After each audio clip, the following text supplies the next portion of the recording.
దొరకనవాడు దొర అన్నట్టుగా ఉంది మరి టాలీవుడ్లోని కొంతమంది పరిస్థితి. మరి మంచి వాళ్ళు ఉన్నారు, మంచి చెడుల మధ్య తారతమ్యం తెలిసిన వాళ్ళు ఉన్నారు, అందరినీ మనం అనడానికి లేదు.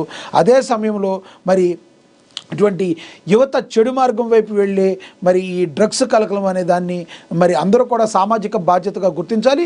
అందున ప్రధానంగా ఈ ఎవరైతే టాలీవుడ్కి సంబంధించి సెలబ్రిటీస్ ఉంటారో వీళ్ళందరూ మరింత బాధ్యత తీసుకోవాలి. కానీ వాళ్ళే బాధ్యత తప్పటం వలన ఈ రోజున పరిస్థితి ఈ రకంగా ఉంటుంది. మరి చూడాలి రానున్న రోజుల్లో మరి ఎంతవరకు కంట్రోల్ అవుతుంది అనేది. ఇక జర్నలిస్టుల మధ్య విభజన కరెక్ట్ కాదు అని చెప్పి కూడా ప్రచురించారు. ఇక్కడ మహిళా కమిషన్ విచారణకు హాజరయ్యాడు శివాజీ, తప్పును అంగీకరించాడు నటుడు శివాజీ. మనకి తెలుసు శివాజీ గురించి గత 4-5 రోజులుగా ఎటువంటి అతను మాట్లాడిన మాటలు తీవ్ర కలకలం అయితే రేపాయి. మరి ఎవరైతే మరి స్త్రీలు కొంతమంది హీరోయిన్స్ ఎవరైతే ఉన్నారో వాళ్ళు వస్త్రధారణ బయటకు వచ్చినప్పుడు సరిగ్గా ఉండాలి అని చెప్పి 2 అబ్యూజింగ్ వర్డ్స్ అయితే ఆయన మాట్లాడాడు. కానీ ఆ అబ్యూజింగ్ వర్డ్స్కి తను సమాధానం చెప్తూ తాను తప్పు చేశాను అని చెప్పి అప్పుడే సారీ చెప్పాడు. అయినప్పటికీ కూడా మరి తన మీద మహిళా కమిషన్ మీద కేసు అయితే నమోదైంది. ఎందుకంటే తను మాట్లాడిన మాటల్ని తను వెళ్ళి మరి తను మాట్లాడిన తర్వాత మరి మీడియా ముందు కూడా మాట్లాడటం జరిగింది. ఆయన ఒకంత భావోద్వేగానికి లోనవటం కూడా మనం అయితే గమనించాం.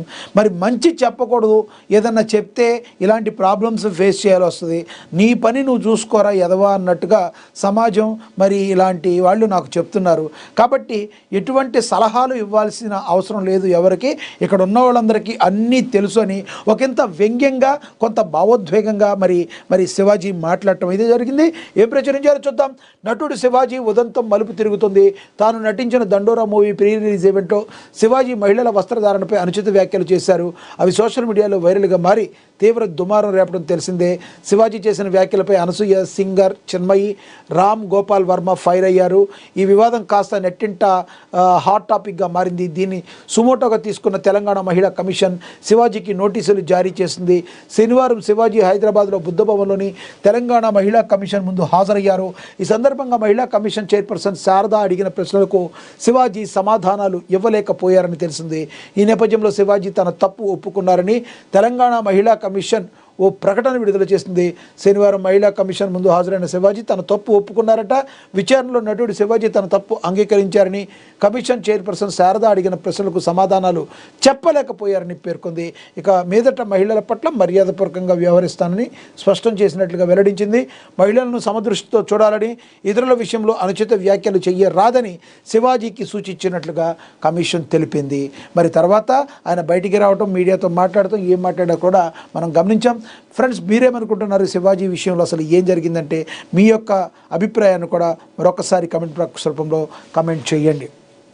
ఇక మనం ఇక్కడ ఉప ఎన్నిక వచ్చినా మళ్ళీ గెలుస్తా, కార్యకర్తల అండ చూసుకునే రాజీనామా అని దానం నాగేందర్ మాట్లాడారు. పార్టీ ఫిరాయింపుల ఆరోపణలు ఎదుర్కొంటున్న ఖైరతాబాద్ ఎమ్మెల్యే దానం నాగేందర్పై వేటు పడనుందనే ప్రచారం నేపథ్యంలో కీలక వ్యాఖ్యలు చేశారు ఆయన. శనివారం ఉదయం హిమాయత్ నగర్ డివిజన్ కార్యకర్తలతో ఎమ్మెల్యే దానం నాగేందర్ భేటీ అయ్యారు. ఈ సందర్భంగా ఆయన మాట్లాడుతూ కార్యకర్తలే తన బలమని, 6 సార్లు ఎమ్మెల్యేగా గెలిచానని, దానికని కారణం తన కార్యకర్తలేనని, వారి అండతోనే తాను ధైర్యంగా ముందుకు వెళుతున్నానని చెప్పారు. కార్యకర్తల కోసమే అవసరమైతే రాజీనామా చేస్తానని, వాళ్ళని గెలిపిస్తారన్నారు.